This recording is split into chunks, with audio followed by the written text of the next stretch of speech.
15 ಜನ ಅಥವಾ 12 ಜನ ಯಾರನ್ನು ಕಿತ್ತಾಕ್ತಾರೆ, ಯಾರನ್ನು ತೊಗೊಳ್ತಾರೆ ಅನ್ನೋದು ಇವತ್ತೊಂದು ದೊಡ್ಡ ಚರ್ಚೆ ನಡೀತಾ ಇದೆ ಎಲ್ಲ ಕಡೆ. ಯಾಕಂದರೆ ಈಗ ಬಂತು ಎಲೆಕ್ಷನ್ ಮುಗಿದ ತಕ್ಷಣ, ಈ ಸದ್ಯ ಎಲೆಕ್ಷನ್ ಮುಗಿದ್ಮೇಲೆ ಆಗ್ಬೋದು ಮೋಸ್ಟ್ಲಿ ಎಕ್ಸ್ಪಾನ್ಷನ್ನ, ಇಲ್ಲ ಅಷ್ಟರೊಳಗೂ ಆಗ್ಬೋದು. ಯಾಕಂದರೆ ಮುಖ್ಯ ಬಂದಿದ್ದು ಏನಪ್ಪ ಅಂದರೆ ಇವು ಗ್ರೇಟ್ ಬ್ಯಾಂಗ್ಳೂರು ಆಗಿರ್ಬೋದು, ಇನ್ನುಳಿದವಾಗಿರ್ಬೋದು, ಗ್ರಾಮ ಪಂಚಾಯತಿ ಆಗಿರ್ಬೋದು, ಜಿಲ್ಲಾ ಪಂಚಾಯತಿ ಆಗಿರ್ಬೋದು, ಇವೆಲ್ಲವೂ ಈ ತಾಲೂಕು ಪಂಚಾಯತಿ ಆಗಿರ್ಬೋದು, ಇವೆಲ್ಲದರೂ ಎಲೆಕ್ಷನಿಗೆ ಮುಂದಿರೋದ್ರಿಂದ ಈ ಸದ್ದು ಮಾಡ್ತಾರೆ ಬದಲಾವಣೆ ಅಥವಾ ಮುಗಿದ ಮೇಲೆ ಮಾಡ್ತಾರೆ ಅನ್ನೋದು ಅಷ್ಟದ.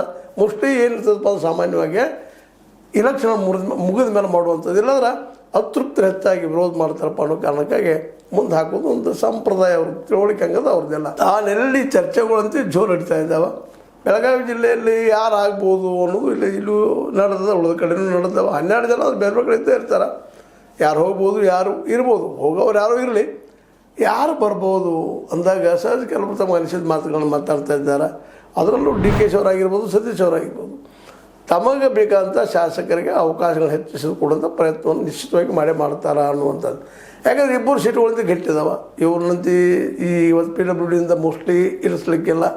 ಅದಕ್ಕೆ ನೀರಾವರಿ ಕ್ಷೇತ್ರ ಆಗಿರ್ಬೋದು ಅಥವಾ ಅಧ್ಯಕ್ಷಸ್ಥಾನ ಆಗಿರ್ಬೋದು ಅಥವಾ ಬೆಂಗಳೂರು ಪಟ್ಟಣ ಕೊಟ್ಟಿದ್ದಾಗಿರ್ಬೋದು, ನಗರಾಭಿವೃದ್ಧಿ ಕೊಟ್ಟಿದ್ದಾಗಿರ್ಬೋದು, ಇವತ್ತೂ ಸಹಿತ ಸಿದ್ದರಾಮಯ್ಯ ಮುಟ್ಟಕ್ಕೆ ಹೋಗುವುದಿಲ್ಲ ಅನ್ನೋದು ಈಗ ಸ್ಪಷ್ಟ ಅಂತ ವಿಷಯ.